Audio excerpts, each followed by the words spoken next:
So the other day, Obsidian made a not so insignificant announcement pertaining to their game Pillars of Eternity. As many of you know, I'm a huge fan of Pillars of Eternity. It's easily one of my top 5 CRPGs of all time. I really love that game, mostly for the story, although I do think it has interesting combat as well. And this pertains to the combat. 10 years after the fact, 10 years after the game was released, it was released in 2015, Obsidian has announced that they are introducing a turn-based mode to Pillars of Eternity. The first one, not the second one. We'll get into the fact that Pillars of Eternity 2 also has turn-based in a bit. But it's a beta for now, and it's interesting that they decide to do this. Not least of which because it's a relatively old game, all things considered at this stage.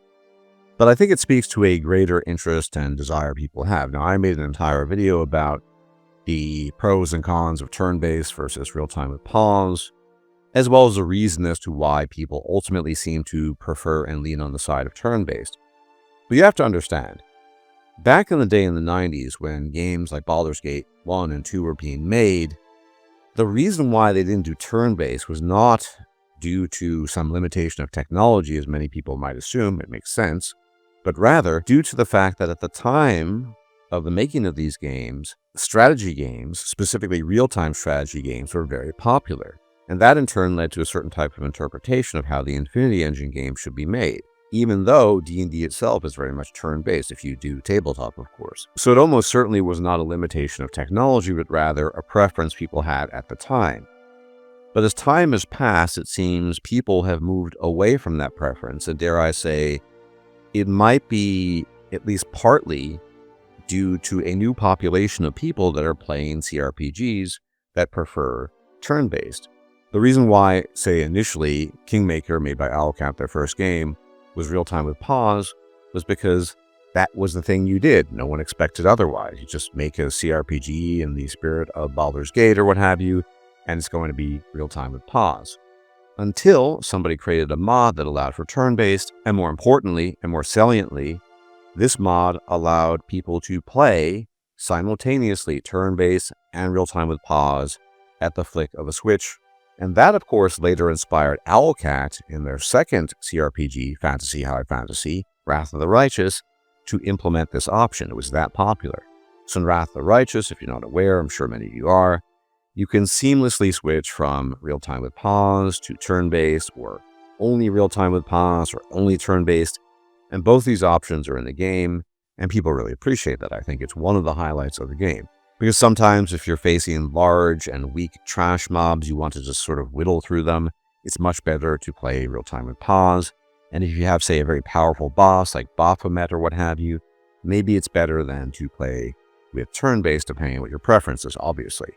So turn-based is popular, and I think if it's any indication going forward in the future, Owlcat themselves with Rogue Trader and of course Dark Heresy being only turn-based, that seems to be what the overwhelming preference is. I will link my original video about turn-based versus real-time with pause in the description. But it shouldn't be surprising to you that they've decided to do this, the folks at Obsidian, because yeah, turn-based is popular, and they decided, posthumously so to speak, to introduce turn-based to Deadfire, Pillars of Eternity 2, and it is relatively popular. Now, personally, I've never played turn-based for Pillars of Eternity 2 Deadfire fully. I've only dabbled with it, and people do like it, but there are criticisms that have been leveled at the system.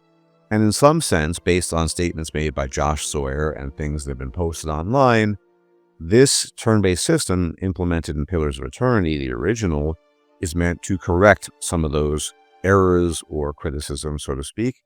And it is pretty interesting, all things considered. So on the website, they talk about the feedback they received, and there seem to be 4 key features that they've implemented in turn-based Pillars of Eternity 1 that were not present in Deadfire, but were introduced by a mod that inspired them. So number 1 is unbound turns. All turns are now influenced by a character's overall speed, improving the value of real-time with pause attributes and mechanics. Smarter free actions. Actions like swapping weapons, drinking potions, or enabling modals are now free actions. Each free action is limited to 1 per turn per type for balance. Faster pacing, combat lethality has been significantly increased for both enemies and players to keep battles tense and impactful, and finally mode flexibility You can choose turn-based mode alongside difficulty when starting a new game, or swap freely between real-time with pause and turn-based mode in the game options. We're also investigating a direct HUD toggle for even more convenience. And that last bit is something I mentioned already. That's what you have in Wrath of the Righteous. You can swap seamlessly by interacting simply with the HUD whilst you're playing the game. And again, I think this is probably going to be welcomed by most people. Now, Pillars of Eternity is not a super popular game. It's very niche, but within that niche, it is very popular. And one can only imagine how combat will be affected, builds, guides, this sort of thing, because it is a classic for many people, and it is for me as well. But generally speaking, I think this is representative of a shift away from the original cherished real-time with pause to CRPGs going forward being turn-based.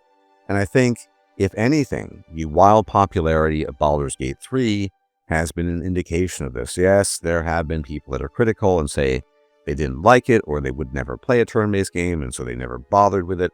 That is definitely a thing. But overall, I think people do prefer turn-based to real-time with pause. As I said in the previous video, I talked about this, I discussed the reasons. But more importantly, I'm not sure if I myself am going to play Pillars of Eternity this way, because I've simply gotten used to, over the years, if not decade, playing Pillars with real-time with pause. I might try it out. Who knows? Maybe I will prefer it ultimately. I don't really know. I like both real-time with pause and turn-based. I don't really have a preference, not truly. And maybe that's because I'm old and I played the Infinity Engine games with real-time with pause, and then later other games that had turn-based. It just wasn't an issue for me.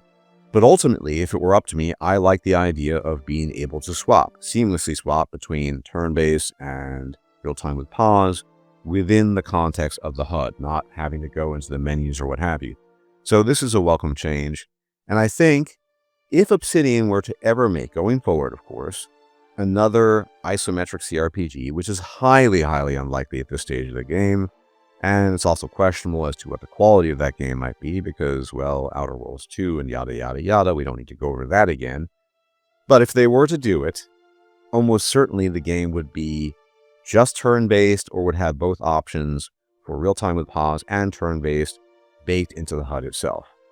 But I am curious what you think about this. I think it's an interesting and welcome change if people want to play it that way, and I also think it represents the larger popularity of turn-based, these days at least, within CRPG fans and aficionados. Let me know what you think in the comment section. And ultimately, we need to be clear about one thing. Whether a CRPG is turn-based or real-time with pause or both, this is a matter of preference. This isn't a question of one is inherently superior to the other. I don't think one is. Maybe that's just my opinion. But it is good to have options, and the more options you have in games, specifically CRPGs, the better. And as always, thank you for tuning in. You can leave a like, comment, share, and subscribe. It's much appreciated, as it really helps out the channel, and I will check you out next time. Take care.